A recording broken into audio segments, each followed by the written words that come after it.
All right, now we're gonna see if this new setup works the way I would like it to. All right, go down, do that. Let's mute that. There we go. That's all I want to do. Now you're on my right as opposed to on my here. Over here as opposed to over here. Yeah, no, I keep looking this way because I was looking at myself, and I'm like, wait, let me just move Gary over here. That way I'm actually looking at Gary as opposed to looking at myself. So I love that I have Amazon Prime because I paid for that shit way back in the beginning of the year. And on Prime, if you're not in a hurry to get it, when you go to the shopping cart to check out, they give you an option to not use the 2-day shipping. And then usually as a carrot before the mammal, so to speak, they will entice you with get a free credit towards something. And they learned that like their Prime Pantry doesn't interest me, so they quit offering that. And now it's pretty much just $1 off a digital download item type, whether it be music, song, TV show, whatever. Like, so anyway, said you can bank them, and I mean they expire. I think all mine are expiring in October right now. But what I realized, like over a month ago, like 2 months ago, I was like, wait a minute, if I get enough of these in a year, I might be able to pay for the Prime. Like the amount of money savings is eating a chunk out of what I'm paying towards Prime. So that way I have the convenience of a 2-day ship if I really need it, or some things I do, and other stuff, don't matter. So I just did that, and a book that I ordered is supposed to come next week. Okay. Like Tuesday of next week, which is like August 7th or something, right? And I just got an email notification that my book's on its way and it's arriving tomorrow. And I'm like, y'all did that again. Where I like don't ask for Prime and then you still send it in super quick time. Or it was just really close, so it would just travel faster anyways. Right. I mean, and it's not a guarantee that they're going to do that, so don't bank on it, everybody out there. But it's just one of those things. Like sometimes it'll get here a lot faster than you expect because they are able to send it faster. So. Yeah, there's that. Okay, I can't fall down the tumbler hole right now, so... Please don't. Yeah. I've been there before. Well, we're about to record the show, so that's different.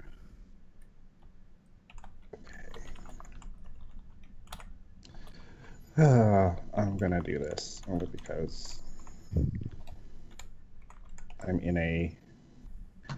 I've been listening to this off and on several days this week, or several days for the past couple of weeks.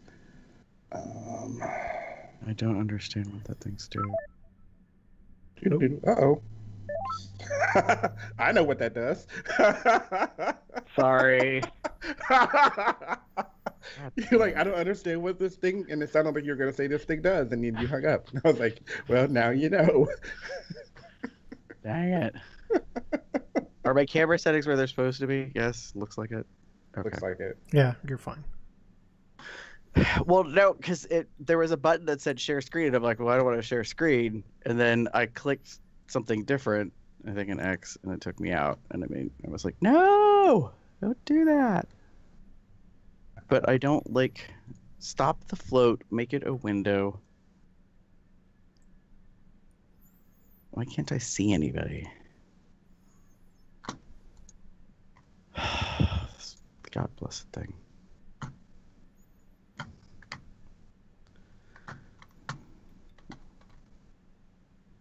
The hell's the matter with you, Skype? Well, Damon's the only one I can see. Although right now I can't see you because it's acting like your camera's off, which is weird for me. I'm here. In my hat. Representing Bear like on 3 different things. I'm not wearing anything. You're not wearing anything Bear, or you're not wearing anything, period. Anything Bear. Got it. Fancy. Because I was lazy and forgot to put on a Gabella shirt. It's okay. Actually, I thought about it this morning, but then yeah, didn't. It's okay. Yeah, see, I was right. It's supposed to arrive Tuesday, August 7th. As soon as I said that, I thought, well, maybe I got it wrong. And I'm like, nope, it's arriving tomorrow. Way ahead of schedule. My gamble paid off. Yes. Ooh, mugs are like 40% off. Uh-oh. I know it's just gonna order. The soup mug is 40% off. There you go. And not the chili mug, but the soup mug. Weird. Mugs are mugs. What does it matter? Yeah. Facts are facts. Oh, I've got 3 messages. And this is the last day for it too. And there you go. Apropos. Apropos. Close you. Close you. Close you. Open you. Delete that message because I want to talk to you. Damn. No, it's just a random message from somebody who sort of lives nearby, and I'm like, I don't know you. I don't know her. Well, and while I realize it's not necessarily a way to make new friends and meet other people, at the same time, I'm like, I'm just not in the mood. We should do a show on that, like bad timing. You know what I mean? Like people reach out to you, and you're like, not in the mood. Whether they're, they want platonic or, Hanky panky. Right, or anything. It's just sometimes I'm just not in the mood. I just don't want to deal with people. I can understand that. And they don't know that, and then of course, motherfucker. Or you just don't have the time. And the worst ones are the ones that seem to think that you have all the time in the world, and when you correct them, they get all huffy. Like, you don't have time for me? Well, no, shit. No, bitch, I don't have time for you. I'm sorry, my life doesn't work on your schedule. Wow. So I'm dealing with it. Yeah. There's like literally this weekend, it was just like, oh, hey, want to do something? No, because one, Jim's going to be back in like an hour, and I doubt there's going to be time. So, sorry about it. Sorry about it. Like, if you had been here like 2 hours ago, maybe there would have been more time, and I could have done something. We could have done something, but now, not so much. And I can't turn back time. I can't make Jim stay somewhere. So, well, you could tell him and be like, don't come home. We have not established that as a rule. Right. But that doesn't mean you can't say that. It just means there will be consequences for that.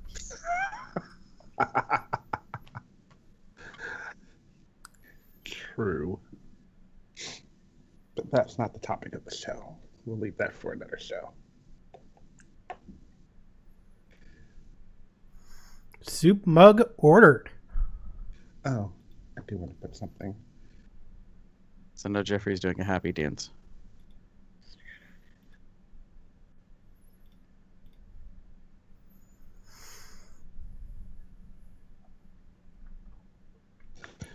I don't know if I can do this. We'll see if I can. Find out. Oh, wait, I can get on here. I can get it on here. There we go.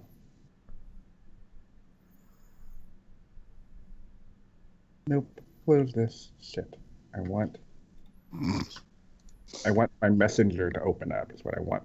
I want to happen at this point, because we did get a comment from someone, and he sent it to me directly. Yeah, I added a section in the feedback of social media comments because they're not quite in person. Yeah. Okay. And they're not really necessarily...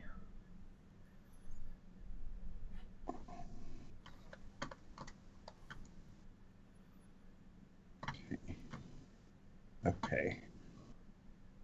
I just saw it.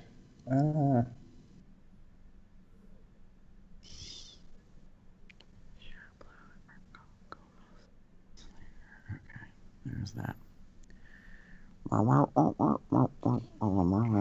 What it is.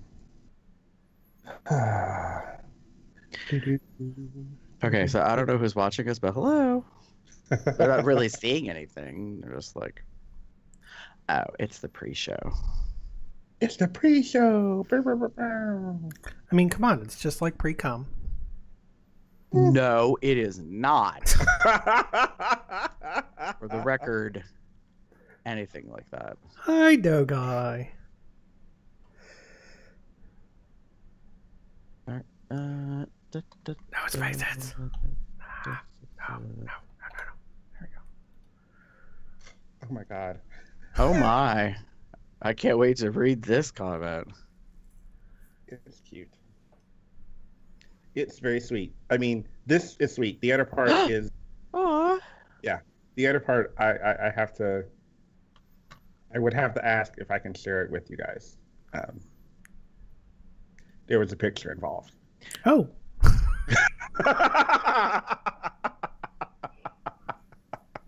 I will say this.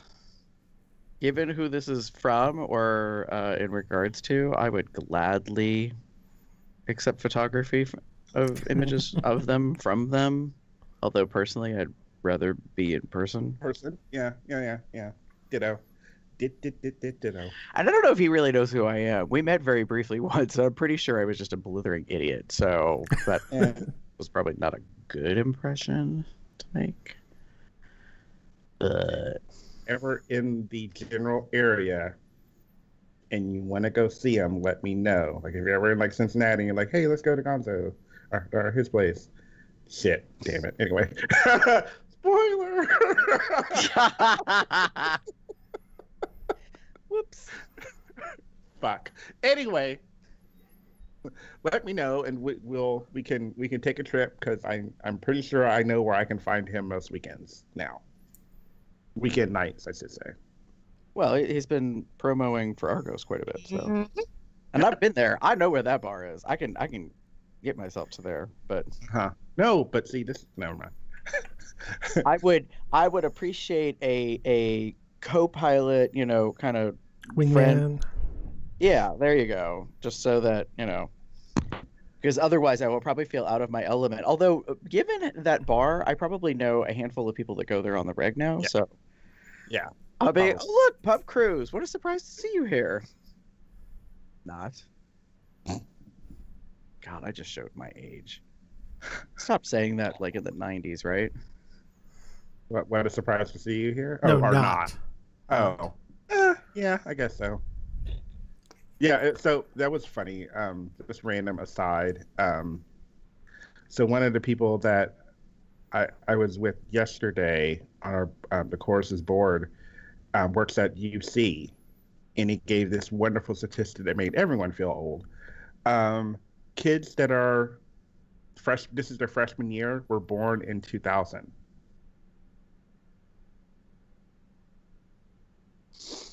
Wait a minute. This is of college? Yeah. Freshman year of college. Okay, cool. Okay, so I'm like, I'm doing the math, and I'm like, wait, that can't be right. Yep. And I'm like, higher education.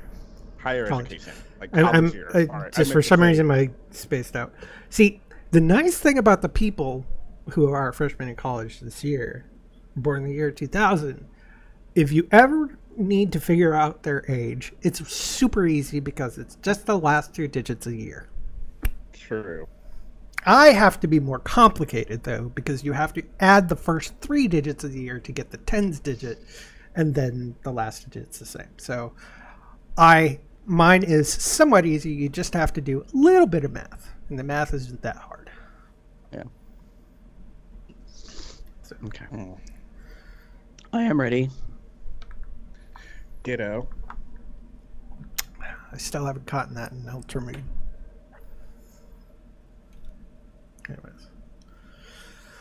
All right. So before we proceed, typical sound check. Yes.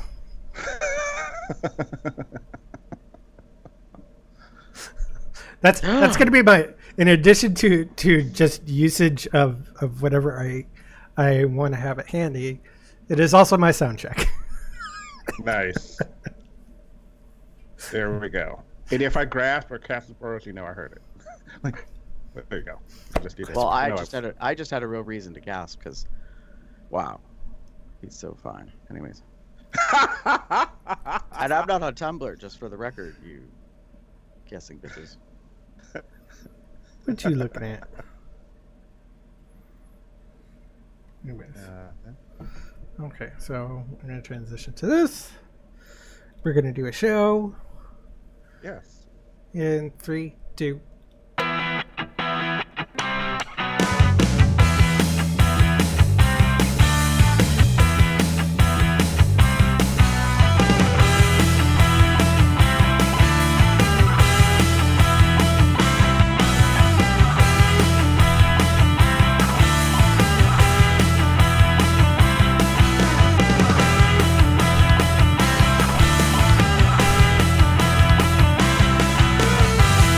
It's July 29th, 2018. I'm Jeff. Who's your bear? That's right. I am your bear. I'm Damon. I don't brew the tea, I just serve it. And that makes me Gary. Don't hurt nobody with your bad self. And welcome to Cubs Out Loud, the Bear Podcast of Indeterminate Length, episode number 473. And Insomnia Sucks.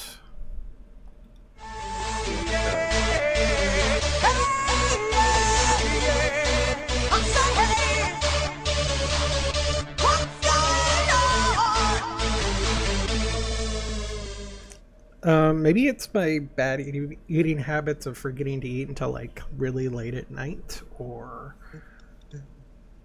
I'm still feeling kind of stressed out about this whole unemployment situation or something, but quite frequently I'm up until like 3, 4, 5 o'clock in the morning lately. So, Wow. And even earlier this week, I swear I didn't even sleep until, like, I was up for almost a full 24 hours or so. Wow. So, like, I woke up the morning of one day, and then took like a power nap at 4 o'clock the next day or something. I don't remember the exact timing, but Wow. so I've been suffering through insomnia. In the meantime, still plowing through episodes of Pokemon on Disney, the Disney Now app, and also the only Pokemon, like regular standard Pokemon, that I haven't caught yet in Pokemon Sun are the Tapus. Okay. Which has been kind of annoying. And I'm kind of slowly working on the Ultra Beasts as well to catch those. It's one of those things where the Ultra Beast part, you have to catch them. Otherwise, it's like fate, and then you kind of like don't really complete the mission. You have to like go find them again and just defeat, and they run away, run away, etc. So it's a bit of a pain. And I'm in Pokemon Ultra Moon, and big story change happened. So when I assumed that I was going to get Lunala, I didn't. I was kind of not prepared for a few things. But it's been a long time since I played through the story of Pokemon Sun and things just changed anyway, so probably couldn't have caught them when I did. So the first thing, but we'll see. So that's basically, and also getting an interview scheduled and then rescheduled then rescheduled, then rescheduled. I think we've got it settled now because I haven't heard from my contact in a while. So, yeah, there's that. That's what I've been up to, Damon. So coworker fun and then board retreat. So I'll talk about the coworker one first. So on Friday, those who know my job, and I've talked about it a while, we were able to go and see and visit the new space for our third-party administrators who are handling our stuff after the outsourcing. So we went to go see that. They have been in temporary space since March, and there's been some issues with that. Now they're finally in their space. It's beautiful. Oh my God. They have the sit-stand desks that are automatic, and they can just push the button and it goes up and down. And I want that like so bad. It's really nice. It's really great space. And I got to meet people who I've only interacted with via phone and email, which was kind of cool. I apparently have a reputation at the office because I'm a little harsh in my emails when I send stuff. But now that they got to meet me, they're kind of like, oh, it's cool. It's nice to know that you're not a monster, apparently. Because apparently I'm just very... I have a very no bullshit attitude when it comes to getting what I want or getting information that I need to do my job. Mm-hmm. So I think that sometimes comes across as bitterness or anger or frustration or whatever. And so I worked to curtail it when I started my job because I was dealing with it with HR managers. And now that things changed suddenly, I think it kind of creeped back up to the surface because we've been dealing with some stuff for a while. Anyway, so it's back to normal. Hopefully it'll be back to normal. I'll go into work on Monday and kind of figure that all out. But it was good to meet them, and they were all happy to see us. There are some people that were from our department originally that were still there, and it was nice to see them and hang out with them and talk to them. So yay for that. This weekend, the rest of this weekend, except for today, has been my chorus's board retreat. We got together to finalize our goals for our strategic plan so that we know what we're going to be doing for the next 3 to 5 years. And that was really nice to kind of get together and do that. And we had a guy moderating the session that made it interesting and fun. And that's what I kind of like, as opposed to sitting down and bearing down and just, dragging on and on with stuff. So yeah, but it's been good. And I was glad to have to do it. So hopefully we're ready for the next step, the next phase of the plan, which will be to solidify actions to make the goals possible. And that should be the strategic plan. Nice. Yeah. Gary? I'm happy to hear for you, Damon, that you got to meet coworkers that you have mostly a digital communication contact with, because I imagine that profoundly will change the landscape in terms of how people respond to your emails and how you treat them. And it's not surprising to me to hear them say oh, you're actually a human being who has a heart, who's not, you know what I mean? Because having, worked in telecommunications for most of my working life cycle so far, it's very difficult to be disconnected from other people and to send stuff. And if you don't know them at all, you don't know their personality or whatever, you can only take what's written. You know what I mean? Be it a text message, a IM, a email, or a document or something, and you're just jeez, what a ball buster, or this person's all about, P and P, whatever. Right. And then you kind of meet them and you're like, oh no, actually they're not that bad a person. They're just very specific or focused or, brass tacks or whatever, kind of a thing. So I'm glad to hear that that's happening for you. For me, so I was kind of talking last week about, doing a reset. So I kind of feel like I'm in this mode of rebalancing. I've gotten back into doing some reading. I completed an entire book in the past week and got a quarter of a way through another book, which is why I mentioned in pre-show that I ordered another book that arrives tomorrow, apparently, that I'm looking forward to. I'm in a kick of like nutrition and doing some stuff, so I'm working on bettering my health, which has like it's a whole 360 kind of thing. It's like, if I take care of my physical self and my diet and nutrition and my mental health and yada yada yada yada. So yeah, that's kind of been that thing. And then, like I said in pre-show, I fell down a YouTube rabbit hole, or 5 or 6 of them, watching many different series of videos on several different subjects. So that's kind of it. Got a new thing that isn't ready yet, so I'll talk about that another week, maybe. Okay. We'll see. So yeah. So before we get into feedback, we do want to once again mention the ways that you can support the show, especially considering 2 of us are currently unemployed. We still want to keep doing this and being able to afford to do any expenses and everything and give back to you. One of those ways is to actually get a COL mug, a soup mug, which is the product I have here. If you're listening to the show today, ending today is a big thing about 50% or 40% off soup mugs and some other mugs. So if you're looking to get a COL mug, definitely check it out, and you should be able to see what the discount once you enter the code that they have at the top to get that.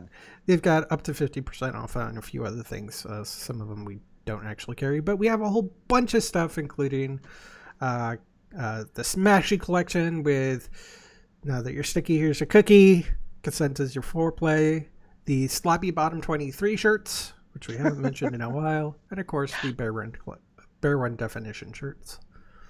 Yes? I just realized that there's a shirt in our collection I don't have. Oh, okay. From what you were rattling off, I was like, yeah, I never got that one. I'll have to keep that in mind. What we got? Yeah, so we got plenty of products that you can take a look at, and feel free to do a quick search in the Create Your Own section for any types of products that you may be looking at that we may not have, and just let us know. Shoot us an email or voicemail or what have you, and we will see about putting something together for you. So. Speaking of such things, after last week's episode, Jeff and I did some sleuthing, and unfortunately, Zazzle does not allow us to have customized shot glasses. So there are third-party sellers on Zazzle that sell a version of customized shot glasses, but they are not anything that we can definitely do. So if anybody asks about, that's one of the reasons why I say go to the Create Your Own section. Because you won't find shot glasses there, unfortunately. But hey, if you want like an iPhone case or something, barware. Ooh. Yeah. Even though shot glasses are barware, it doesn't count. Yeah. Anyways, they don't have everything for barware. Anyways. Yeah. Additionally, you could become a patron. We've got 11 patrons. We thank them very much. Payday is coming up on Wednesday. Yes, Wednesday this week. In fact, that's the day of my interview. So thank you all for everything. We are getting closer.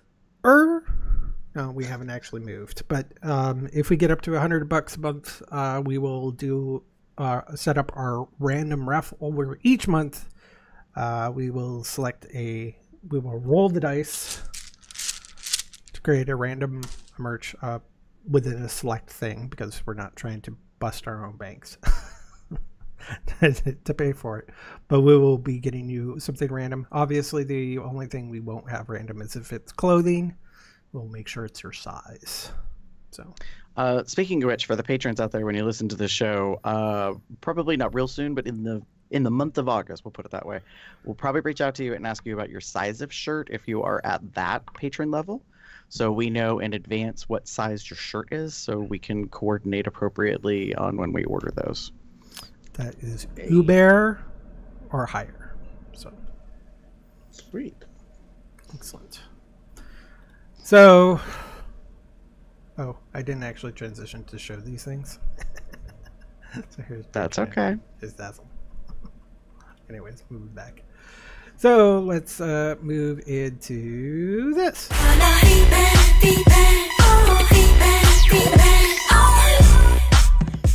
Gary, what's been going on over in the Facebooks? There's been a shit ton of things going on over in Facebook, but relevant to the podcast. We had 2 new likes this past week. We would like to thank the following individuals for liking us on Facebook, which is Gaith Shablo. I like that name. I don't know why. It's fun. And also Marco Gomez John Slater. So thank you. Hey. It's a really long name, or maybe it's a couple. I don't know. Yeah, I don't know. I don't know. And Damon, what's been going over in the YouTubes? So on last week's episode, COL472, about giving and taking compliments, Woofy commented, I have a habit of when I get a compliment, I have a compulsive need to throw one back, even if I'm not interested. Something I need to work on to just accept the compliment with a thanks. Yeah, that's pretty true. I think that's something I need to work on, which is when someone gives me a compliment, to give them a compliment back. without it being snarky. Yeah.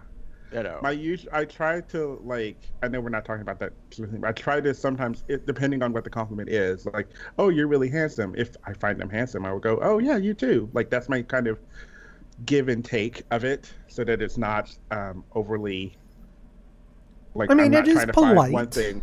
Yeah.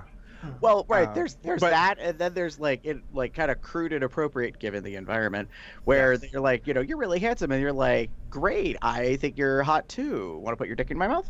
So there's that. Yes. Yeah. It's a little effort. I mean, depending on how loose you are, you may want to consider that as a possibility. I realized that came out really wrong.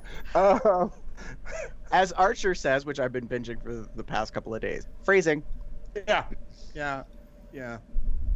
That did not mean to come out the way it did, but it came out that way, and there we go. So you will just leave it at that. And a couple of us have gotten comments over in the social medias directly to us, to me, believe it or not, over on Bear411. I got a comment from Boston area Bear who, regarding last episode, are you going to talk or are you going to gloss your lips? Funniest line on the last COL podcast. Wait, hold on. The shade of it all. Now, at least it was that, because I mean, it would be worse if the person actually was saying, "Are you gonna suck my dick, or just put lip gloss on?" True. Hold on, let me glass my lips before I suck your dick. Hey, that sometimes is a necessity. It adds a little lubrication. Don't be knocking that. Well, yeah. I mean that's fine, but the difficulty of glossing your lips and sucking dick. Oh well, no, not doing it at the same time. That would be no. Well, yeah, I mean that would be really difficult because I mean, like while you're going up and down on the shaft, I mean you gotta put the it's got to be here, and then somehow you gotta work it around while you're going up and down. Now, for the record, Boston area Bear, I am willing to practice that technique if you're available. Oh. Well, there's that. Mm-hmm. Anyways. Just saying. Anyways, and Damon, why don't you say what comment you got? Sure. So, on COL470, based on COL471, which was our body positivity episode, Gonzalez, who I had talked about on the show, reached out to me and he said, "I just heard your podcast on body positivity and want to thank you for thinking of me. And I was in tears. Love you so much." So I really do appreciate that. And I told him that when he messaged me. So I did. It was very nice to hear that. So, because I admire him very much. And it's very cool that he listened to the show or heard the show. And yeah, so thank you. Yeah. This is a reminder to me. Whenever you see any of us out and about in the world, y'all like let us know. Like even if you don't have to make a big deal of it, you could just say, "Hey, like I listened to the podcast." That's Hi, I'm so and so. I listen to Comes Out Loud. Yeah. Yeah. Because I'm always kind of surprised a little bit. Like apparently, someone local has been listening or listens randomly or something. Because then they commented on a topic, and I was like, oh, okay, hey, cool. Yeah. Thanks hi, for Boston being area bear. That's... You just looked up who that was. Yes, I did. I agree with hi. both of you. There's that little like detective work on the internet. Didn't take much. Yay. So thanks everyone. This was great. Basically he's got an offer from all three of us that we are open to playtime. Anyways. And I agree with Dogai in the live chat. Lip gloss lube seems like a good business opportunity. If only I had the capital investment to make that more of a thing. How would that work? But I'm telling you right now, this vitamin E peppermint, it's making my lips tinkle. So I think that's the theory. Dick sucking gloss. DSG baby, coming to your local Walgreens. Won't that be awkward? Well, they do sell lube, don't they? Does it go in aisle 3 next to the condoms, or does it go next to the Burt's Bees and the? Or do we put it next to like the checkout? Like, do we put it there? Yes. Burt's Bees. Burt's Bees. Blistex. Vaseline. Carmex. DSG. Yeah. Okay. All right. We were derailing. We need to get to today's show, anyways. Yeah. Anyway, so Gary, what are we talking about today? So the topic might seem a little misleading to people, but this is based on a T-shirt that I saw, and I've seen it before at a couple of people. So while I was scrolling through Tumbleland, I saw somebody wearing this T-shirt with this exact saying on it. And if you've seen it, it's just basic black with big white, like chunky block letters. But it got me thinking, in a different track. And the comment, the text says, "More fats, more femmes." And I was thinking about how we talked about body positivity 2 weeks ago. Last week we talked about compliments, giving and taking them. And then I was like, okay, so do we think or not that more fats, more femmes is a request that is necessary, that is needed? I mean, there's kind of a bunch of stuff with that. And really what it come down to when I started thinking about it more was, where is the diversity in the bear community? That isn't to say that there isn't diversity in it, but I think more about, do we see it? And I know that previously, I'm going to put this out there kind of as a preface, like a blanket statement. We have railed time and time again about media and porn. Not really being well representative necessarily. Mm-hmm. Like, I have yet to this day, I'm able to recall seeing bear community-based porn with a disabled person in it, for example.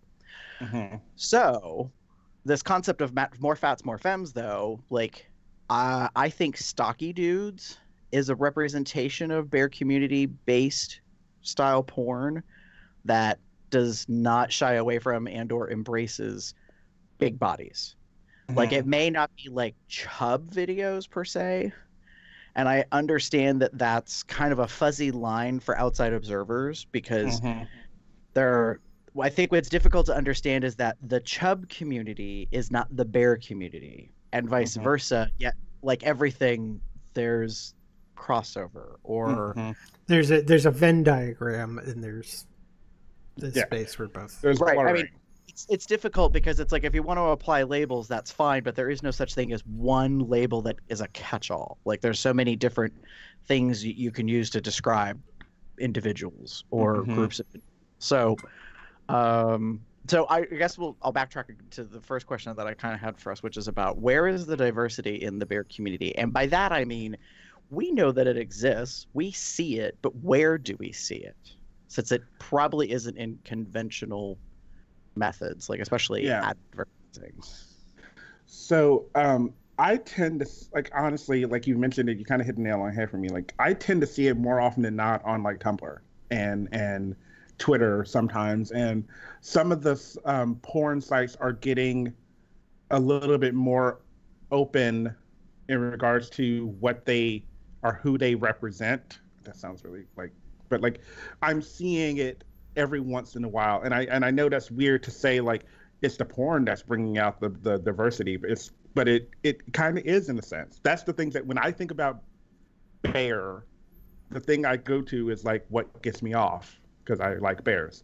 So porn is my kind of natural go-to. So if I'm scrolling through Tumblr or looking online or wherever, and I see videos and I see different types of bodies and I'm seeing different types of guys, it makes me understand that there is an attempt. The bigger porn, whatever industries are trying to represent the community that is calling out and crying out for other people to be represented. So it's a start. We're working on it. People are working on it. But the more it keeps happening, the more I think we'll see it a little bit more often. I do admit I will probably see it more often than not at events. Whereas probably when I first joined the community, I was maybe the first or one of the few that were at events of person of color, person who was larger, whatever. I'm seeing now more people of color, more people of different backgrounds and what have you coming to events. One, because they are learning or realizing that they are, in a sense, accepted. Is it gonna happen every time? Maybe not, but events are trying. Mm-hmm. Events are like, that's the one big thing. Like there are a lot of events that are trying. One of the ones right now that I know we've talked about recently, World Bear Weekend is coming up here in August. And one of the things they've been doing in their advertising and marketing is promoting diverse types of people, not just the cookie cutter, here's a bear, here's a guy with, a skinny guy with like 3 chest hairs, and this is a bear. They're now showing like there's bigger guys, there's guys that on the range of masculine, feminine, kind of lean more towards the feminine side. They show like people who are sisters. They show people who are bigger bodied. They show people who are, I believe, transgender. It's all kind of going out there. And even that little bit kind of is, to me, I think, tipping the scales a bit. Right. I think that particular event is making a very significant effort to attempt to change the landscape, at least in terms of representation.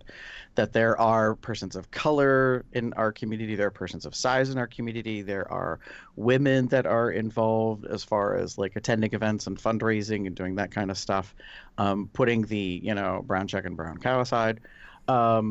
And so I think that that's really important of what they're trying to do. And they're also doing a huge blend of things. Like they're having a kilt contest, and there will be leather representation and pup representation. I mean, so it's really, in a way, kind of a melting pot type of event that they're attempting to establish. So I think that's true. And I think that the diversity is there. But what I'm really paying attention to or noticing is I think the diversity is there by those that are bold enough or honest enough or are willing to self-identify. And it's about the only way I think that explains it best for me is if you choose to use that label or to put it upon yourself. And I understand that there's some people that out there are like, everyone calls me a bear, but I'm so over that. Well, that's fine. It's perfectly okay. But I think like the visualness is more about the representation. And how do you do that? I agree with you, Damon, that when I had started this long-standing event now, the first half of the years that I've been putting it on, maybe less than the half of it, I hadn't noticed at first because I admittedly was being ignorant as a cisgender white male who, wasn't looking around and thinking, as my friends like to say, there is a lot of monochromatic kind of happening here. Wow. Wow. If you haven't heard that before, my friends and I have come up with this new thing. We said that recently when I was with friends and we went out to eat, and the first thing my best friend says to me is turns and goes, "It's very monochromatic in here," and that's all they said. Wow. And I was so amused because then immediately I do a scan very casually. It's a place, it's a restaurant, and I'm like, "You're right. This white gravy is missing some flakes of color." And that's not a criticism, but it was kind of a context issue about like, you are not necessarily in the UN, baby. So, but that was something that was brought up to me that was kind of said in the early years was, that there weren't big people at my event. There were no people of color, blah, blah, blah. Like I got accused of things. And I was like, hold up. Like, and looking back, I get it now. I deserved the criticism in that they are allowed to vent their opinion. However, I was not cultivating and handpicking the attendees. Never have. Never planned it. Never, I want to say never will. So what it came down to was I actually went out of my way once some people who showed up that were, kind of blending and adding some diversity, I actually said, like, why did you come to the event and blah, blah, blah. And it was kind of like, would you come again and bring friends? Because in the back of my mind, there's a part of me that's like, I would like everyone to be to feel welcome to come to this event. And so that has happened over the years. It's not to the level that I want, but, Yeah, and just in general, the thing that works for anyone who does not feel like they would belong or go is sometimes you have to do one of two things. You have to say fuck it and just go. And if you're the only one of you there, then so be it. Like, but you're there. And two, you have to let people know, like, hey, I'm looking at your marketing, your advertising, or I'm looking at your thing, and I don't know if I would feel welcome. Like, can you, like, give me some assurance or give me some, tell me that I could potentially be welcome. And that's not just, like, people of color. This is, like, if you are I'll just use if you are a trans person and you don't know and you see all this stuff going on, but you're not sure if you'll feel welcome, you come, sometimes you have to go, or you have to try, or you have to reach out before you put down the coin to go to the event. Like, that's the usual thing for me as someone who is minding my money and pinching my pennies. Like, I don't want to spend money to go to some place or go to an event that I know I'm not going to be welcome or I'm not going to be along. And there are groups and organizations that will very easily say, oh, you're welcome, you should come, and da-da-da-da-da. And yes, if after the fact you don't necessarily feel that way, well, then you can make your own decision. Right. And what I thought you were going to say is, they're like, yes, you're welcome to come. And then you come and you pay your money. And then you're like, like, how interesting that you say that I'm welcome to come, and yet I don't feel included. Yeah. And that has actually been said about, many events. And I get that because there's a point where you kind of have to say something. Back when I was involved with a nonprofit organization for the bear community, one of the things that got said, and I'm going to quote something, so don't everybody like freak out. This is what a person of color said to me. They were like, oh, I feel like I'm the only chip on the cookie. And I was like, I was like, and then I was like, and they were saying it, to be funny, but they were also pointing out something very specific. Another individual at a different event, because a couple other individuals of color showed up.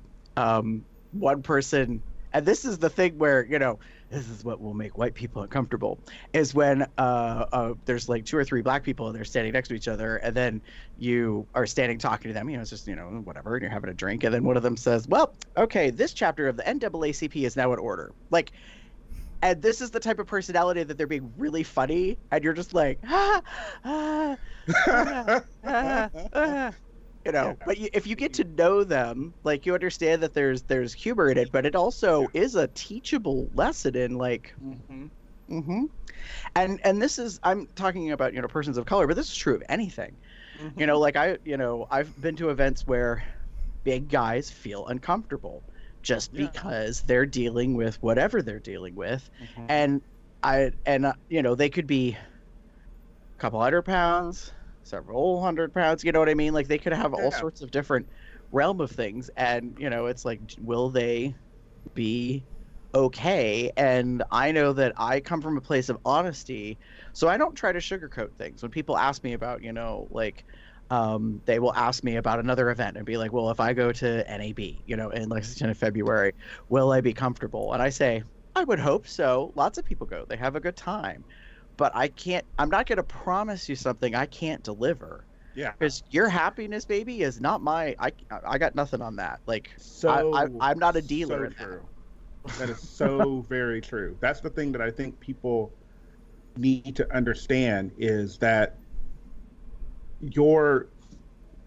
sometimes your baggage, as it were, may prevent you from potentially enjoying something. Like, I can do everything in the world as an event coordinator. I'm not an event coordinator. I can do everything in the world to make this event as open and friendly and fun and active as I can.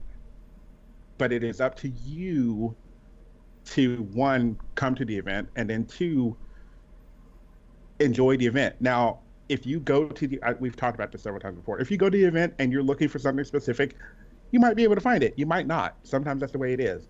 But if you're going to the event to kind of experience it as an event as a whole, I'm pretty sure you'll find some things that you will enjoy and like about the event. You may not enjoy everything, but you'll enjoy something. And on top of that, the other side of that is, if you go in with a blinders, like, I'm not going to have fun, negative connotation to the event, you're bringing in that negativity yourself. The event hasn't set up this negative space for it, but you have, in fact, brought that in. So in your mind, nothing is going to, there is very little that will probably break that, negativity about the event. And part of that is in the representation and the mind thought of, like, when you see an event being promoted, I get it. I have seen many events promoted where there is a hairy, muscly dude that happens to be of a Caucasian-esque color shade, or several of them. And so I can understand where you might be like, well, I don't look anything like that. I'm not a porn model. I don't represent, West Coast Hollywood bear version or whatever it is you may think. I get that. And it's your choice to go or to not go. But if you go, realize that in a way you're actually representing not only you, but more people like you. And so, as for instance, at my event this past year, I was really surprised by the number of people that ran around in onesies. Like, it seems to be the newer trend amongst a younger age set, notably. At least it seems to me, where they're running around in a onesie, like, that remind me a lot of, like, the pajama jumper, kind of stuff that we had way back in the 70s and 80s as kids. It was like, where I'm going to be Aquaman, and I'm not talking underoos. I mean, like, fully with the feet, the whole bit. And, like, and so I was highly amused by this because I never saw it coming. I was like, all right, is this a thing? Like, is it because I'm not on Instagram? Like, what? But, is like, because I don't follow the Instagram or the Twitter. Right? Is it what is Snapchat? And you know what I mean? Like, I make fun of being older, but I know what those things are. Everybody, calm down. But the reality is, like, over the years, what I wasn't necessarily noticing is that, like, only one or two people showed up, but they didn't show up predominantly, like, every night like that. But this year they had, and because they had, other people showed up. So this year I had like a half dozen attendees running around in these, like, jumper kind of pajama things as fucking unicorns. Yeah. And I was like, check that accent out. And all I kept thinking was, you look so cute. And it's hot as fuck in here because we're in an atrium. You know what I mean? Like, but anyways, but then I was like, oh, but that's an easy access kind of thing. I mean, if you think of like a mechanic's outfit, you know, just one zipper kind of.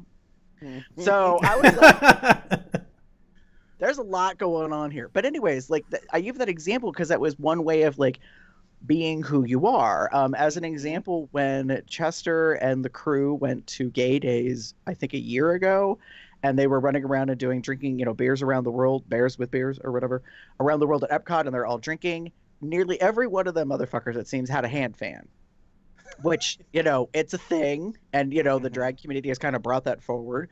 But that's a representation of your personality type, you know, and so, but I can see where some people would be like, you know, oh, that's, you know, kind of being feminine and whatever. But I think, you know, that in diversity, you're seeing more stuff come forward that people are proud to be themselves, you know. I mean, I look at Q, who, as part of our, you know, kind of COL entourage audience, who came to my event for a dance, and he came, it was space themed, so he comes as this like space alien, but he had ornacia on his head. I mean, he was fully done up. And everybody who has seen Vivacious from RuPaul's Drag Race knew instantly who he was and was losing their ever living shit. Like there could have been, I mean, nobody literally did, thank God, because that would have been messy, but they were just like, girl, like they were just like, ah! Like, you know, and everybody wanted a selfie, and I was so proud of him because I was like, that is a bold motherfucker. Like, not only is he handsome and he's intelligent, and from what I understand, because I haven't had one, he's a great massage therapist. Like, he is like, I know what I'm doing. I'm gonna live my life, and I'm gonna do this thing. Where I could see other people would be like, okay, and, you know, and I think that's part of the culture that has changed in bear. Just kind of, you know, bear community to me is that we are slowly growing more understanding, accepting, open to the different representations of, I'll use the word queerness. You know, there's guys that are, you know, there are guys that are feminine, there are guys that are not feminine, there are guys that are you could not tell they were gay until you saw them sucking a dick. Like there are guys like that, and that's cool if that's who you are and that's what you want to be. And there are guys that love to dance around and wear, you know, lipstick and whatever, and that to me is cool too. As long as you are being true to yourself and who you want to be, that's fine. And that to me, at the base of everything, was the basis of the bear community. Was they weren't seeing themselves in what was considered traditional gay communities, so they made themselves a community. Right. And they chose to make themselves a representation of the community. And once that started to take hold, and then media got involved, and by that I mean like Bear Magazine and Bear Films, you know, or Brush Creek Media. I mean, once that started to happen, I definitely saw a change in the representation, the visuality, because I was a part of that. I was like, oh, girl, I gotta put on my tight jeans and my shit kickers and my plaid shirt with the sleeves cut off, and you know what I mean, like, and my ball cap, because there was like this, we bought into a hyper masculinity kind of thing that came across. And so this brings me to like another question I had was how much things have changed in nearly 30 years, because now it's 2018, and a lot of the bear community basically originated in the late 80s into the early 90s.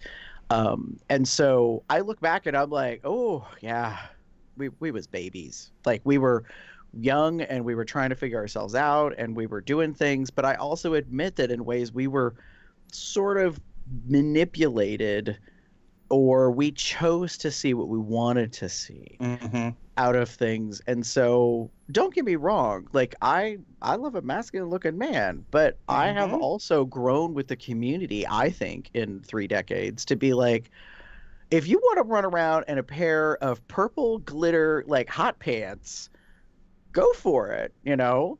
And that's perfectly fine. You know, is it something that I would expect back then? Probably not. I mean, in the very first year of the event that I put on, I was not prepared for someone showing up at the after hours in a white jock and matching boots that were made out of like this long fake like polyester white fur that basically kind of looked like something you would make a Muppet out of, like a monster. Oh God, yeah. And they came in, and that's all they were wearing. And he came in wearing that, and the room lost itself. And instead of being intimidated by that, he owned it. He was like, hell yeah, you want this. Like, you want to wear these boots and this jock. Like, and he wasn't being over effeminate, but, and, it cracked me up to no end because he just was like, what? It's comfortable, and I'm fair. Don't you get it? Like, the only thing he was missing in a way was like pause. Like, what I mean? Like, it was it was really kind of hysterical in a way. But even then I was kind of like, okay, like that's a thing. And I wasn't, and I'll own personally, I was judgmental about it because I was not prepared for it, but yeah, I modified to it. I accustomed to it. And so, and I think that's part of the overall, feeling is like, I'm a big believer of you do you. I think I've said that on the show before.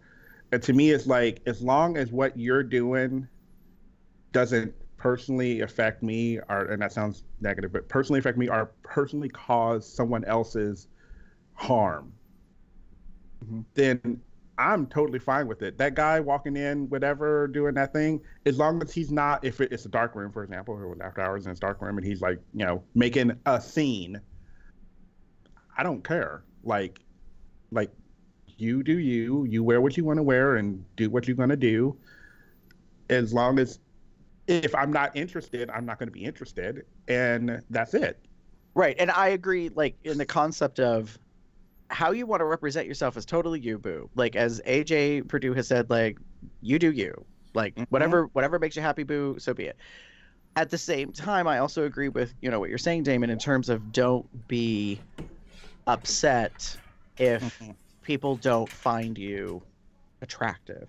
And this relates to something with my event. I was asked years ago, well, hell, like half the years that the event's been on, it was a long time ago, I was asked about, like, there were 2 or 3 guys and they were like, hey, we do drag on the side, blah, blah, blah, and we want to come to like Saturday's dinner and drag. And I think I've talked about this before on the podcast. And basically I was like, you can choose to do that because I appreciate you asking. I'm just going to say, I don't know how people are going to respond.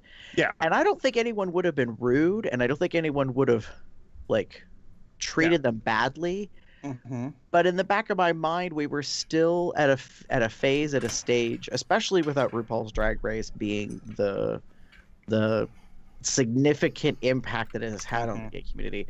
It was one of these things that I just didn't think that people were gonna be okay afterwards. And by that I mean, if you get all done up and all that, and then you're still here for the weekend and you're out of it, you've revealed something about you that people may not necessarily like be okay with. And I can't control that. I'm not responsible for them if they, treat you differently or whatever. And that's kind of basically what I said was, it's your decision to do it.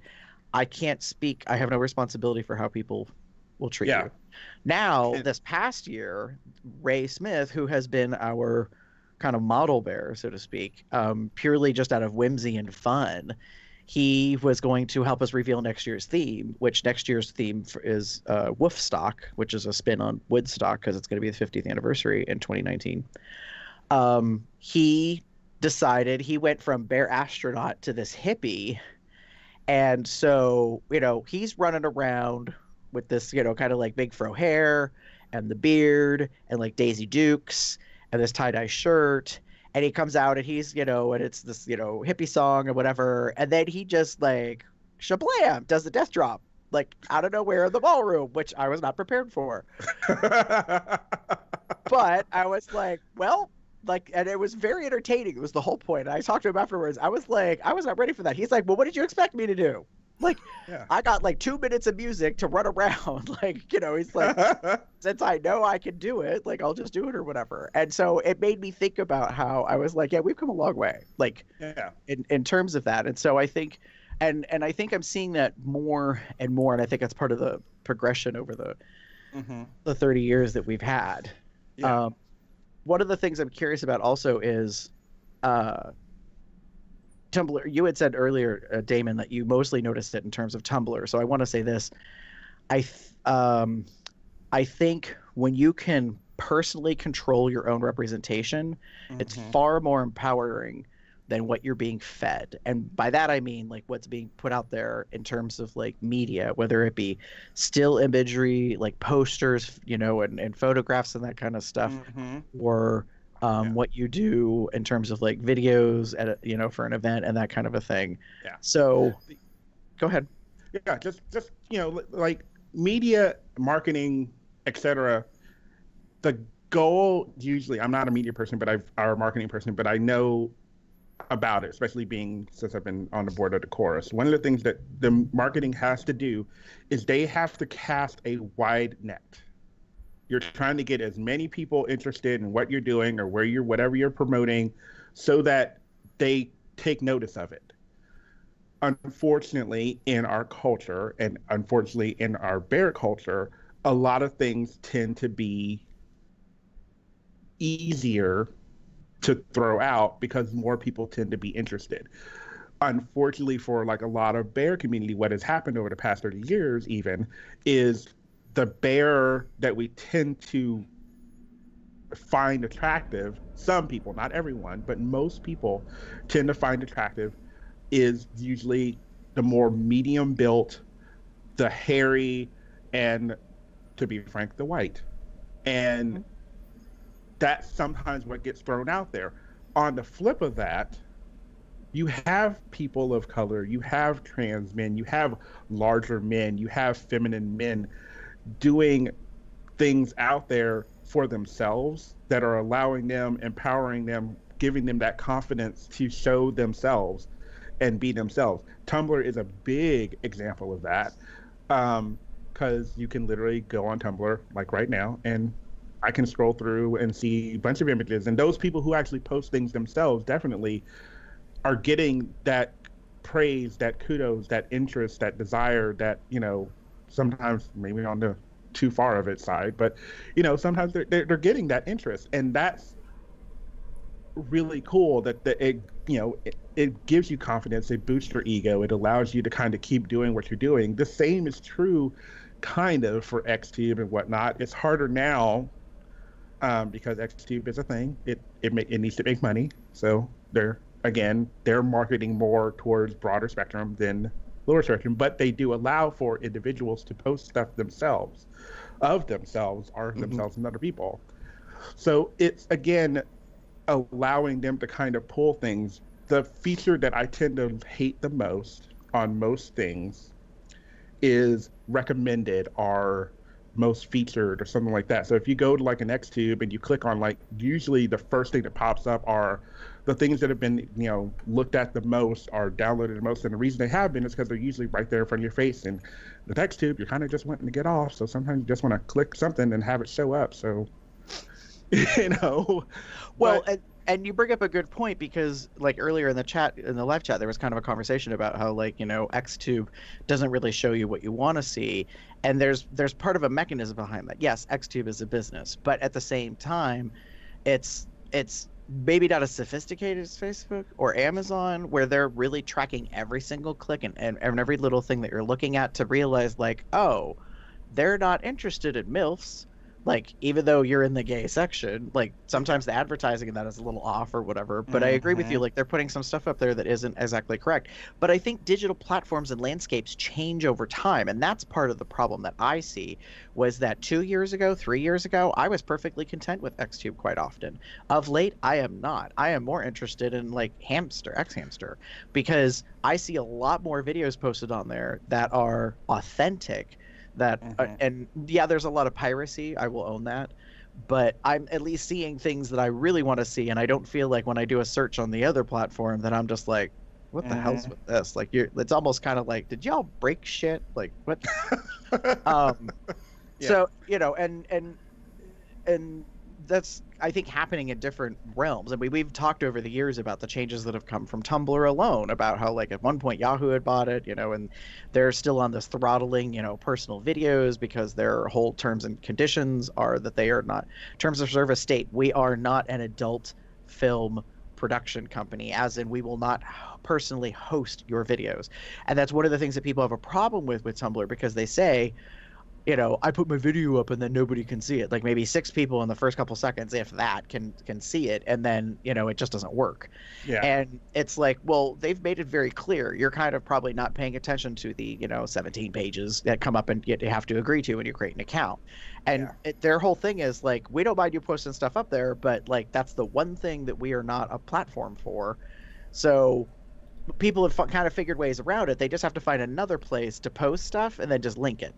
So yeah, it's a step removed, but like sometimes Tumblr will allow things to be embedded so you can still kind of see it or watch it, that kind of stuff.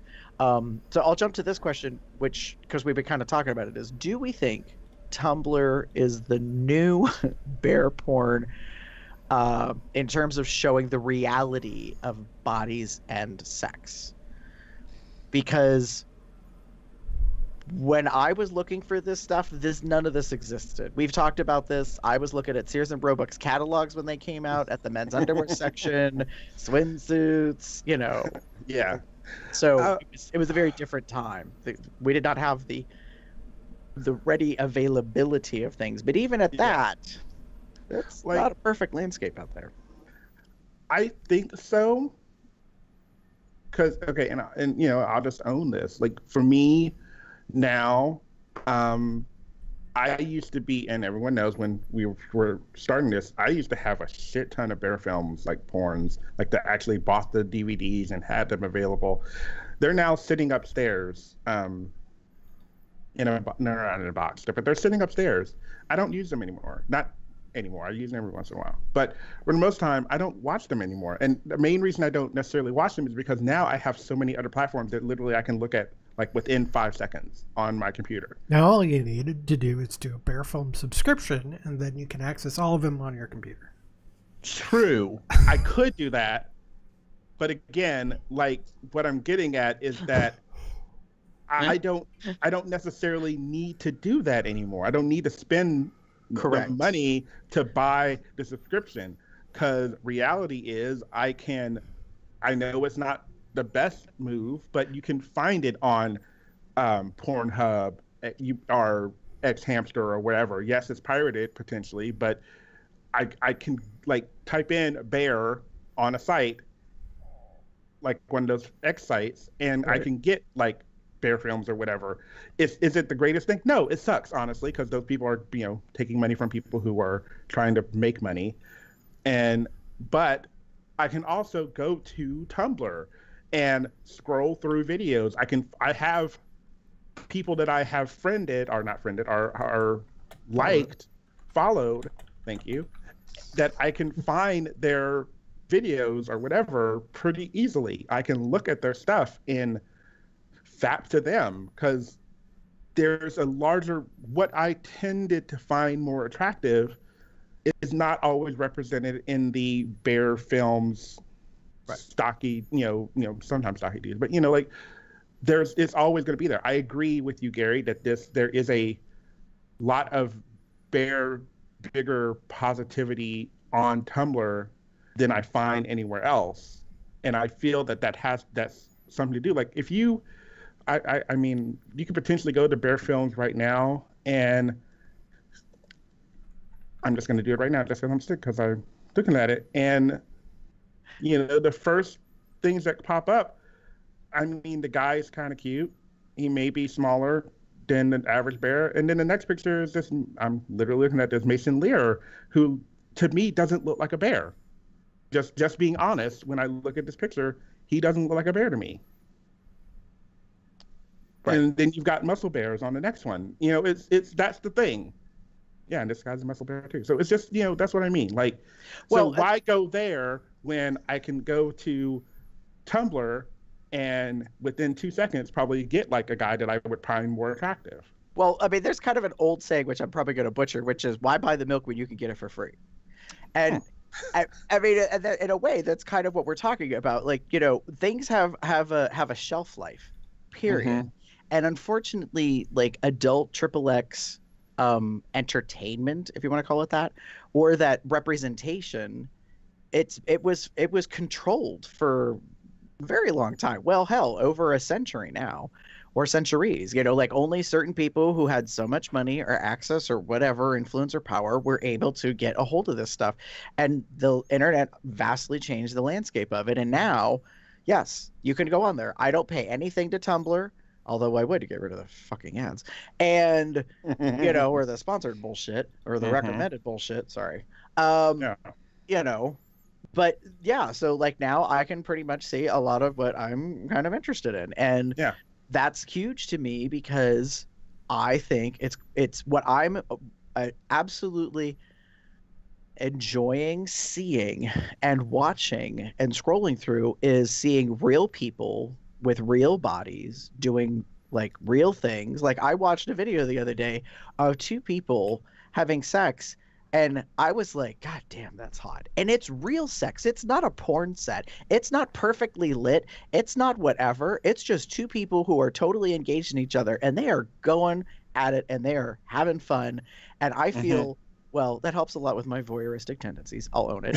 But, there's just a thing about it that I'm enjoying. And there's very few platforms, or not platforms, companies, I feel, that are really kind of putting anything out there that draws my attention. But I'll give them those shout outs. I mean, we kind of mentioned Stocky Dudes earlier, and also Monster Cub. I think what he's doing is attempting to meet as broad an audience as he can but still stay in the lane. And so I admit, like, out of those two companies, not everything's 100% win for me, but more often than not, if I happen to see a video or a promotion video more than anything, I'm like, oh, well, I mean, that's interesting, or and then and every once in a while I'll actually click through to the website and be like, how much does it cost to own that?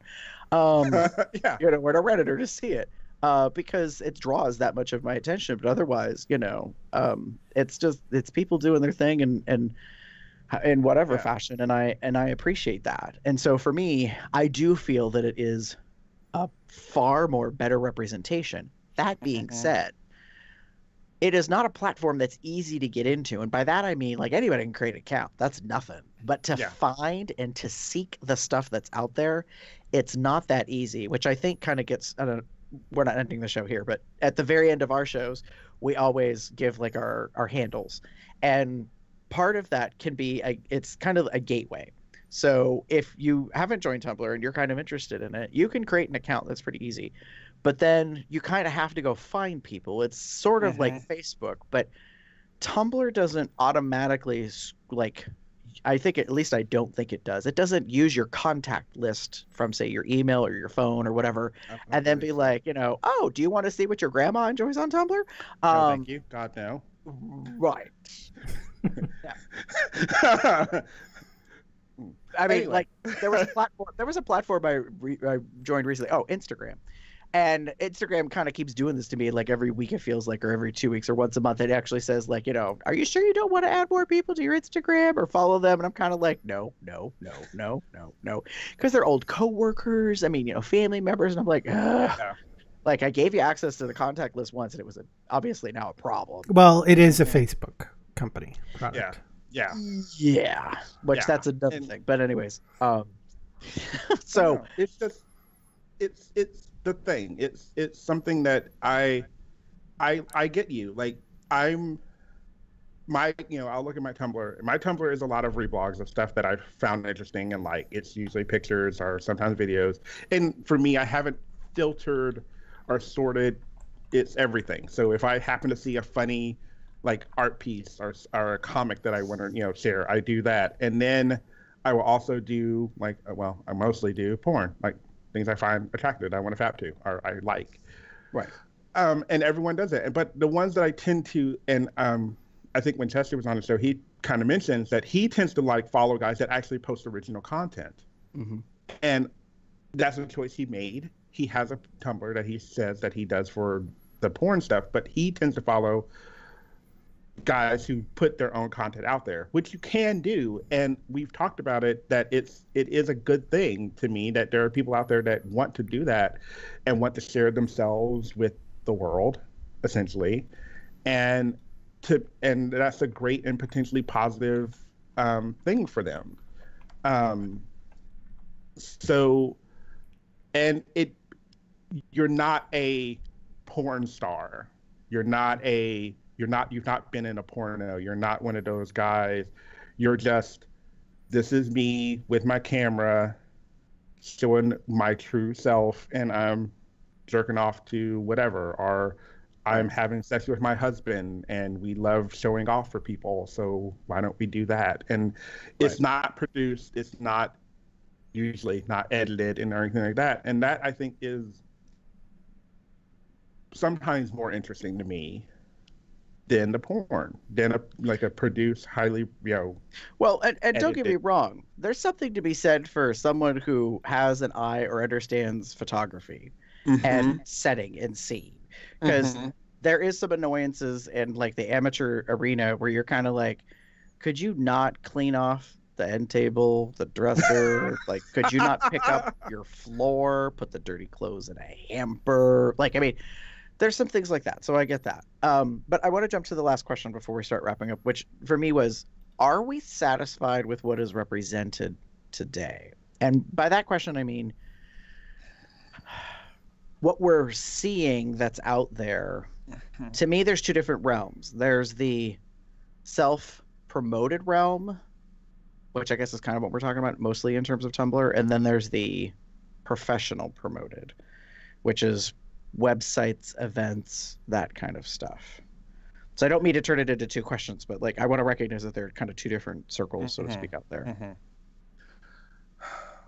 For me, am I satisfied?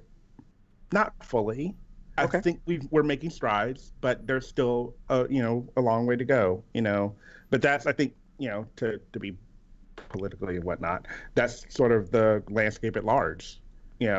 We've gone so far, but we've got so far to go, is a song from Hairspray. But it's one of those things where that's what I think about. Yes, we are making strides and people are doing things, and on both sides of this, but there's still things we could potentially do. It's going to take some time, and what it's going to also take is minds to understand that the world is not just this or that. It's definitely a spectrum, a shade of different types of people, and sometimes there are people in this world that don't feel like they've been represented. Right. And when they make that feelings known, instead of shooting them down, maybe see what you can do. Right.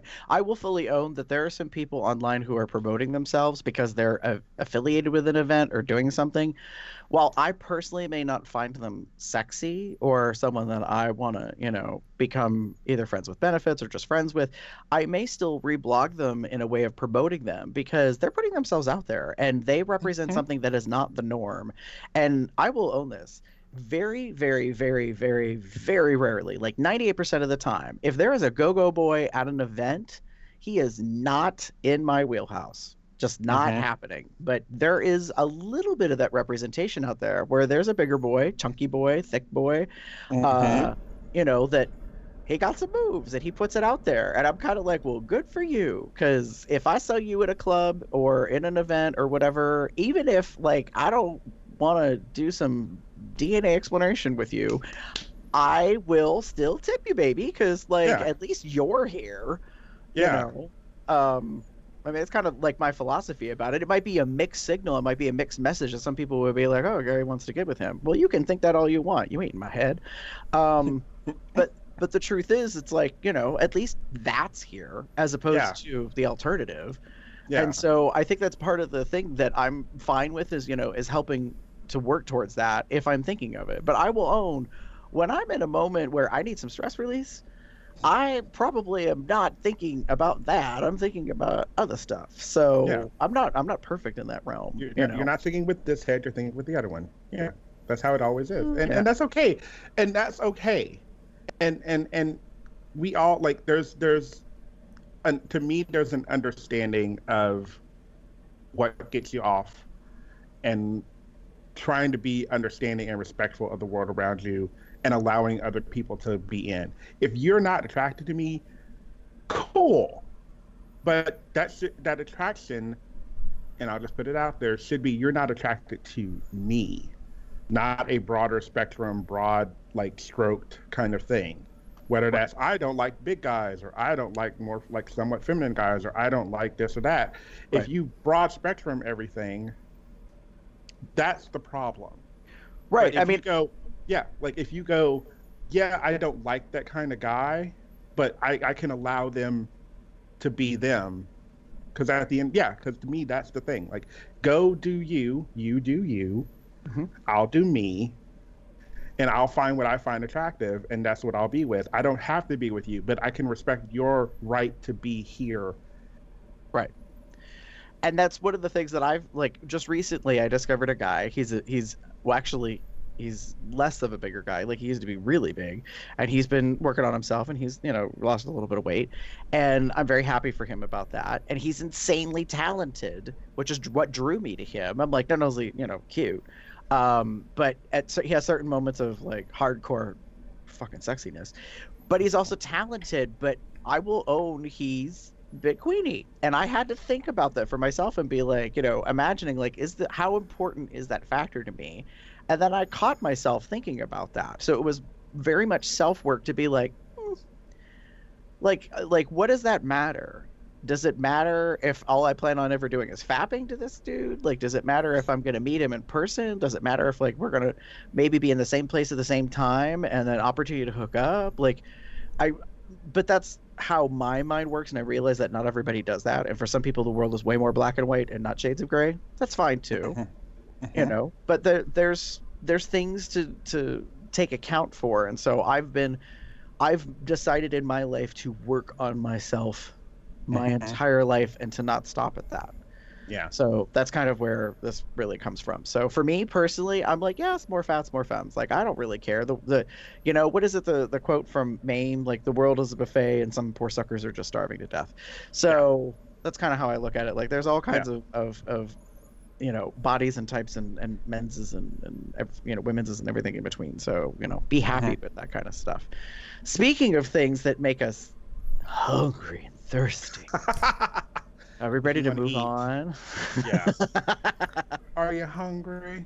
Would you like a bite? So, by the way, before we do that, I'm actually satisfied with the current state. Okay. So I'm actually going to answer the question because you bitches won't let me talk one bit. Shade. Anyways. But and what I mean by satisfied doesn't mean that it's necessarily completely ideal. It's just like, it's okay. It's fine. We're okay right now because it has improved. I believe the bear community in the beginning was really trying to make sure to differentiate themselves from those gym bunny, Twinkie, Febby sort of people, and they were stuck solidly into that. Over the course, they found that the people that kind of still go with the bear jive ended up having some of those qualities of what they were trying to differentiate from, but they still had bearish qualities. And then diversifying to make sure that not just whites, but also everybody else would join in. Realize that husky, hairy, and homosexual is a broad category, and just because you don't have one of those doesn't necessarily mean you're not a bear. So, my apologies, Jeff, that we didn't let you get a word in. Sometimes we get on a roll, and I didn't realize that you, as the producer, wanted to say something. Oh, well, part of the problem is you can't see me.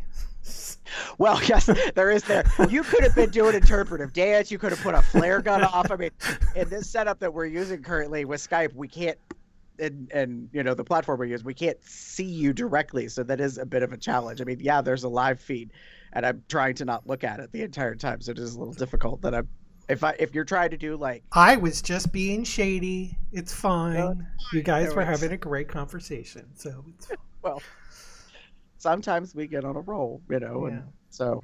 Yep. Anyways, moving on. Let's while we're waiting for Damon to come back, we will start our Tumblr section.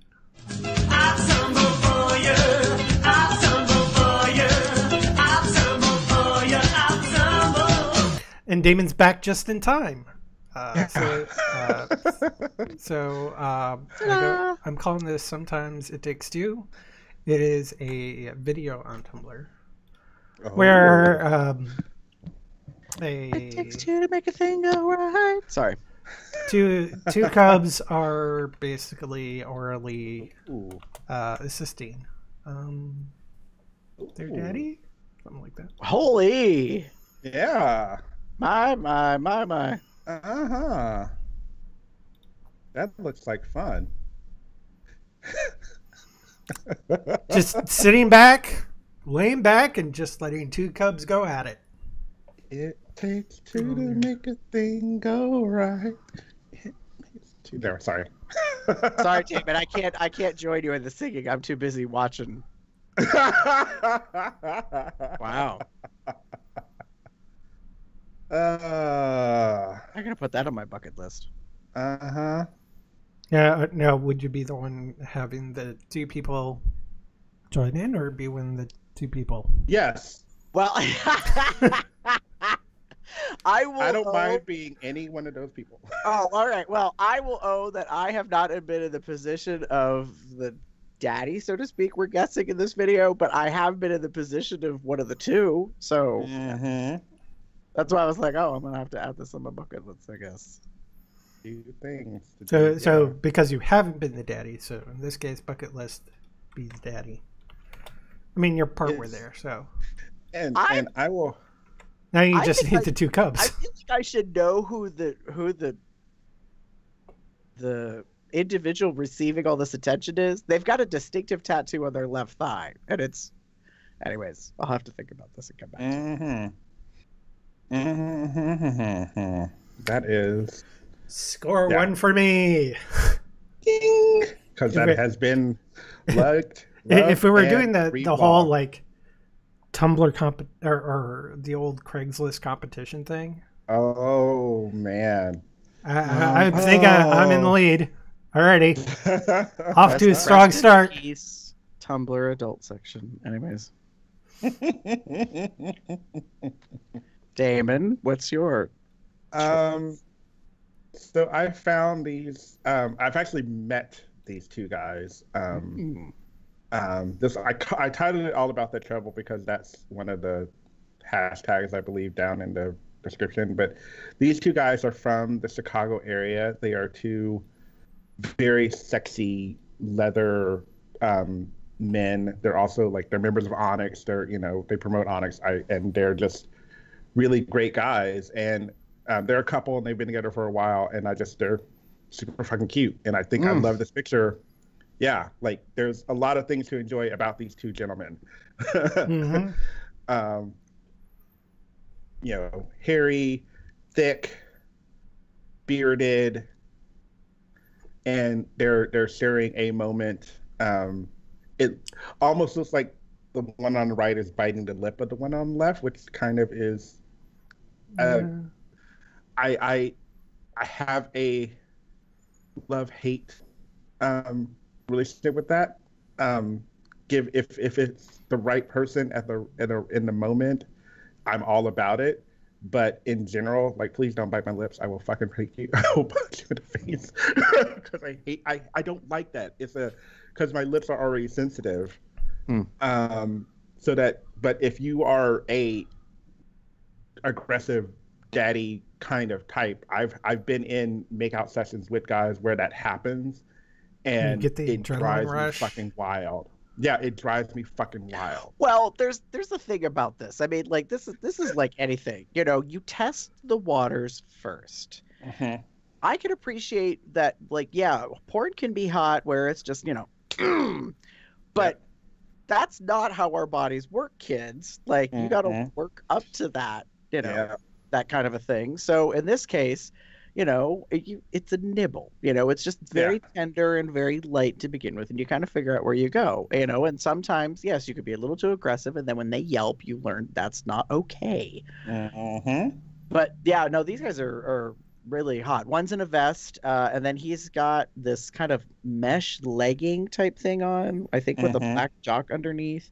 The other one is serving leather daddy very much. He's wearing a leather short sleeve snap kind of button down style shirt with 2 pockets, and he's got some type of a chest harness underneath and blue jeans, and he's got one of those beautiful thigh harness things that I like.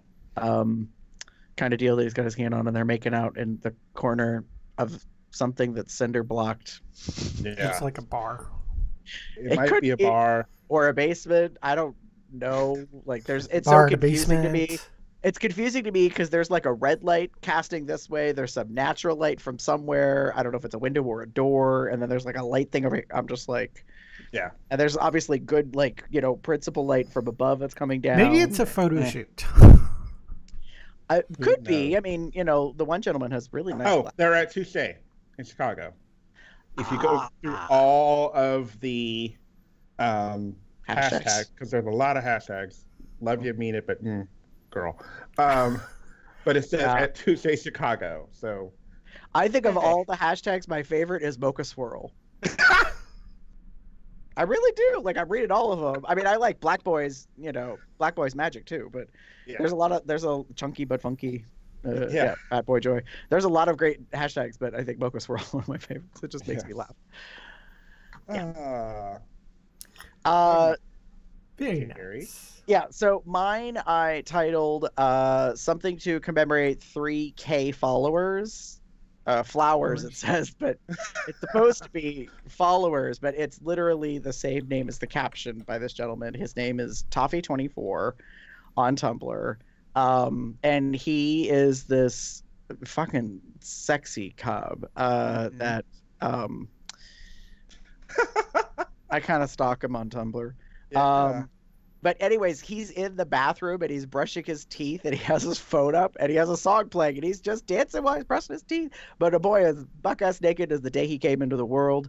He is literally chunky but funky, big boy, hairy.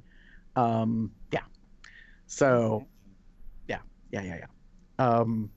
so I'm very proud of him for putting it out. He's got 3,000 followers, which is more than me, and I am not jealous at all. He deserves it.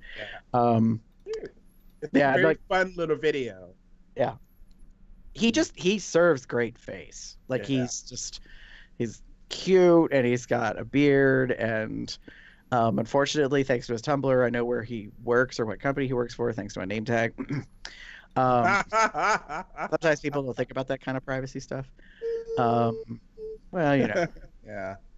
His Tumblr is purely selfies. So if you're into a person that kind of does that, oh, look at that talented tongue trying to lick the suds off a beer. Anyways, two foot. Nice. Thighs. Nice. Anyways, I gotta stop looking at that. But that's my pick for this week's Nice. Tumblr. Moving on to the links, Damon. For me, okay, to kind of bring the mood down a bit. So this is Jeremy Jordan. So if you saw Smash or if you've seen the last 5 years or if you watch Supergirl, Jeremy Jordan is in those shows or has been in those shows. And this is from Miscast, which is a Broadway turnabout show kind of thing where they take songs that are usually produced or sung by the opposite sex and have them sing it. So he is singing the song She Used to Be Mine from Waitress, which is a beautiful fucking song, and he does this very, very, very well. I've been listening to this off and on for the past couple of weeks, and it's just hauntingly beautiful, and I just love it. The song in the musical, in and of itself, is written by Sarah Bareilles, who wrote the musical, the music for the musical. So it's a really great song, and it's definitely a somber, sad, song. So yeah, but I wanted to share it because it's been on my head and it's been on my mind for several days. Interesting. I'll have to check that out. Yeah. Gary? My link this week, I had to go back a little bit to find, because, like I said, I fell down a YouTube hole, or quite a few. But I was trying to think of something that might like pique other people's interest, and so this one is called Defunct TV: The History of Legends of the Hidden Temple. Oh. See, and you're the co-host that I said in pre-show. Oh I my! thought this might find interesting. So, if you are a person of a certain age that watched a lot of like '80s television, specifically, I believe from Nickelodeon, That's both Damon and I. right? Yeah. So it's about 17 minutes, so it's a little bit of a time investment, but it's a very good, interesting rundown of the show, the TV show Legends of the Hidden Temple, which was a kids game show that I remember watching a little bit, not all the time, but it was very intriguing. But it tells you the whole story of like its production, how it worked, how they produced it, they filmed it, how they picked the kids that were on it. What they did with it, and that it used to be at I think it was Universal Studios in Orlando, and it was there for so many years, and then eventually they stopped it, but then they've aired like reruns of it over the years, and then I think they brought it back briefly, and yeah, so it's very, very interesting. This is one of the things I found on YouTube that I really enjoy, which is people who take the time to actually explain stuff about amusement parks or related to amusement parks. I just don't know, like it's just really, really intriguing to me. So I've watched a ton of like stuff about Disney properties and like attractions and stuff like that. And this kind of fell into that realm. Defunct Land is the program on YouTube as their channel, but this one in particular, I was like, it was a recommendation. Thanks, YouTube. That kind of pointed out, and I was like, oh, what is this? So I ended up watching it. I was like, that's very good. So that's my pick for this week. Yeah, I will definitely be watching that later. Oh my god. I'm just watching this, I'm being reminded of the show. Which is I get just like a good chunk of those shows featured physical challenges to play off of Double Dare. By the way, Double Dare apparently is still airing, and Mark Summers is still on it. They're actually doing. It stopped airing for a long while, and they're bringing it back. They're revamp. I don't want to call it a revamp, but they're bringing it back. Yeah, I think I saw a preview or something on something, but yeah, like, really, there's Double Dare still around? Where is back? So, anyways, but yeah, I'll have to check that out myself. Yeah. Well, folks, that's it. That's the end. Oh. Play ways to contact us. Pop over to our website, comesoutloud.com. Shoot us an email at comesoutloud@gmail.com. You can leave us a voicemail, sexy or otherwise, at 361-COL-TALK. That's 361-265-8255. You can find us in various social media outlets on Instagram, Facebook, Tumblr, Twitter, Google+, and, of course, right here on YouTube. At Cubs Out Loud in the appropriate place of the URL. Please feel free to join our Entourage social chat at tinyurl.com/telegram-col. Of course, there's the multiple ways of supporting us over on Zazzle.com/Cubs Out Loud. Just visit there because sometimes there's a good discount code that Zazzle has for getting stuff. I just got 40% off a soup mug. Anyways. And also you can become a patron, and again, if we get up to that $100 month level, we will do our monthly random raffle. And there's plenty of ways to promote us. You can pop over to iTunes where you can rate us, subscribe to us or Google Play Podcasts, and give us a thumbs up on Stitcher Radio. You can find me anywhere on the internet. It says Box Set, Box Puppy, Box Cub, Box. What's there other? You can find me as TheaterCub79 on Bear dating sites or Bear sites, whatever. Or you can find me as Pup_Umbra on Twitter. If you would like to find me anywhere online or join Tumblr and follow me, you can pretty much find me as GareBear73. That's GARBEAR73. Now, in terms of the naughty stuff that we were just talking mostly about during today's show, for my personal Tumblr, you would put in GARBEAR73XXX. And with that, say goodnight, everybody. Good night, everybody. Have a good one, y'all.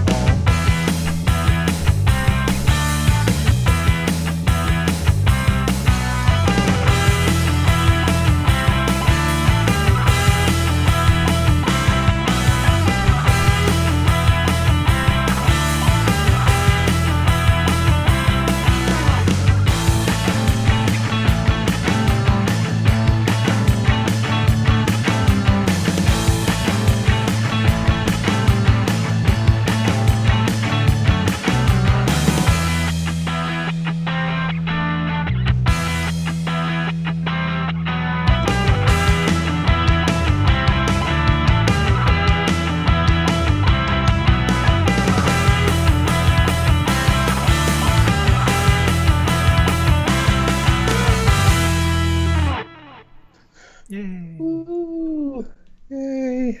Another one in the can. That's so true. Speaking of cans. I'm going to use one of those urinals that I just put up.